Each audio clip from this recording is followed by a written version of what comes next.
Hello everyone, welcome to IFS. तो अगर आप लोग आईआईटी जैम का एग्जाम देने जा रहे हो 24 में आप सभी एग्जाम देंगे, तो एक कॉमन क्वेश्चन है जो सारे स्टूडेंट के मन में आता है कि चलो ठीक है, एग्जाम तो हम देने जा रहे हैं, लेकिन हमें किस सेक्शन से स्टार्ट करना चाहिए। सेक्शन ए से हम स्टार्ट करें, सेक्शन बी से करें, सेक्शन सी से करें। तो ये दुविधा आप लोगों के मन में रहती है।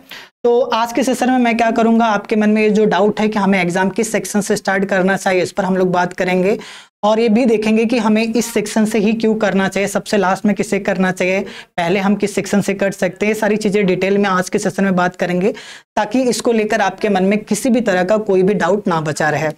तो चलिए स्टार्ट करते हैं। तो सबसे पहले एक बार मैं आप लोगों को आईआईटी जैम एग्जाम के पैटर्न के बारे में बता देता हूं कि आपका जो एग्जाम है 3 सेक्शन में डिवाइड किया गया है। तो अगर आप एग्जाम देखेंगे तो सेक्शन ए है, सेक्शन बी एंड सेक्शन सी।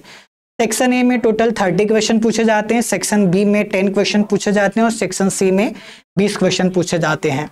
अगर मैं सेक्शन ए की बात करूं तो सेक्शन ए में जितने भी क्वेश्चन होते हैं सारे एमसीक्यू होते हैं, सेक्शन बी में सारे क्वेश्चन एमएसक्यू होते हैं और सेक्शन सी में सारे क्वेश्चन नेट के होते हैं, न्यूमेरिकल आंसर टाइप होते हैं, जहां पर किसी भी तरह का कोई भी ऑप्शन नहीं दिया जाता। आपको जो भी एग्जैक्ट आंसर होगा उसे लिखना होगा।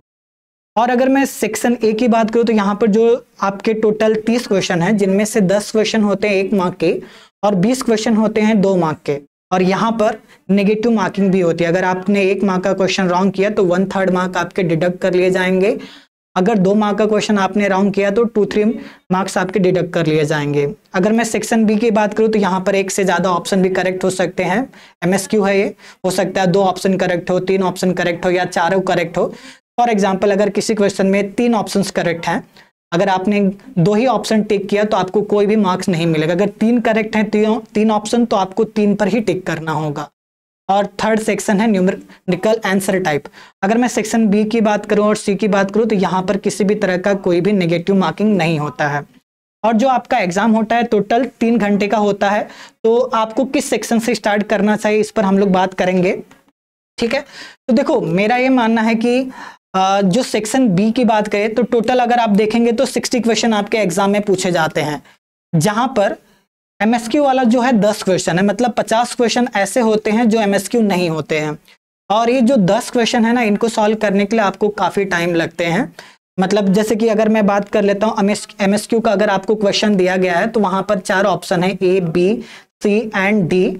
तो हो सकता है कि 2 ऑप्शन करेक्ट हो सकता है कि 3 ऑप्शन करेक्ट हो। मतलब यहाँ पर सेक्शन बी की अगर मैं बात करूं तो यहाँ पर हर एक ऑप्शन के बारे में जब तक आप श्योर नहीं होगा आगे नहीं बढ़ सकते हो, क्योंकि हर एक ऑप्शन पर आपको श्योर होना यहाँ पर जरूरी है।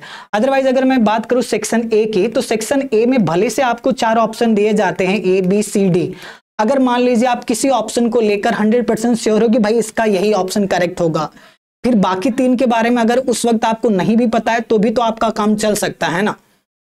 अगर आप एक ऑप्शन को लेकर कंफर्म हो कि भाई ए तो करेक्ट होगा ही होगा, बाकी का मुझे नहीं पता, तो उस 4 में से तो कोई एक ही करेक्ट होना है। अगर आप एकदम कॉन्फिडेंट हो 100% कि नहीं यही करेक्ट होगा, तो 3 ऑप्शन के बारे में यहां पर आपको नहीं सोचना है, जबकि यहां पर 4 ऑप्शन के बारे में सोचना है।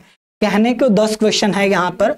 अगर हम बात करें ना, अगर एमसीक्यू रखे तो लगभग 20 से 25 क्वेश्चन के इक्विवेलेंट आता है वो।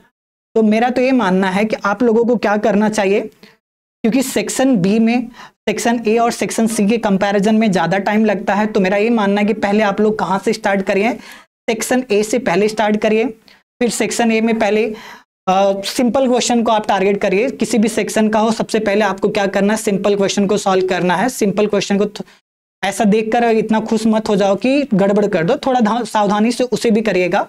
उसके बाद सेक्शन ए में जितने भी सिंपल क्वेश्चन होंगे पहले उनको सॉल्व कर लीजिए। फिर सेक्शन सी में जाइए, जितने सिंपल क्वेश्चन मिले वहां से सॉल्व कर लीजिए। फिर आपको क्या करना है, बी में आना है। तो यहाँ के सिंपल एक बार आप लोग कर लेंगे, फिर मॉडरेट पे जाइए। मतलब सिंपल से थोड़ा ऊपर लेवल का जो हो, मतलब मिला जुला, बहुत डिफिकल्ट भी ना हो बहुत सिंपल भी ना हो, उस क्वेश्चन को आप सेकेंड अटेम्प्ट में करिए।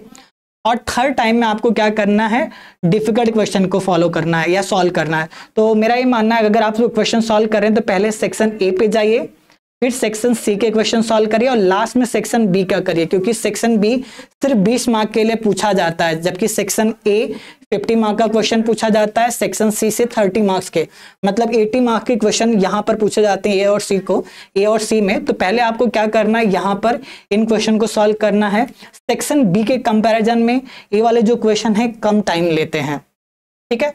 तो आप ए से स्टार्ट कर सकते हैं, फिर सी पे जाइए, सी के बाद आप बी में आइए, ठीक है। पहले आपको क्या करना है, एग्जाम में जब भी आप क्वेश्चन पेपर देखेंगे तो सबसे पहले आप क्या करें ना, एक बार क्वेश्चन पढ़ ले, जो सिंपल क्वेश्चन है, जो आसानी से सॉल्व हो जाते हैं, जो फॉर्मूला बेस्ड क्वेश्चन है, पहले उनको कर लीजिएगा सॉल्व, फिर मॉडरेट क्वेश्चन को सॉल्व करिएगा, फिर आपको डिफिकल्ट में आना है, ठीक है। तो आई होप इस वीडियो के थ्रू आप लोगों को समझ आ गया होगा कि आप किस सेक्शन से स्टार्ट कर सकते हैं। उसके साथ साथ आप लोग क्या करिए, मॉक टेस्ट वगैरह भी दीजिए, ताकि आपको एक आइडिया लग सके कि आप किस सेक्शन से स्टार्ट करने में ज्यादा कंफर्टेबल हैं, ठीक है। तो ये आपको मॉक टेस्ट से पता चलेगा, ठीक है। तो आई होप आज का सेशन आप लोगों को समझ में आया होगा। सो आज के सेशन में इतना ही, थैंक यू।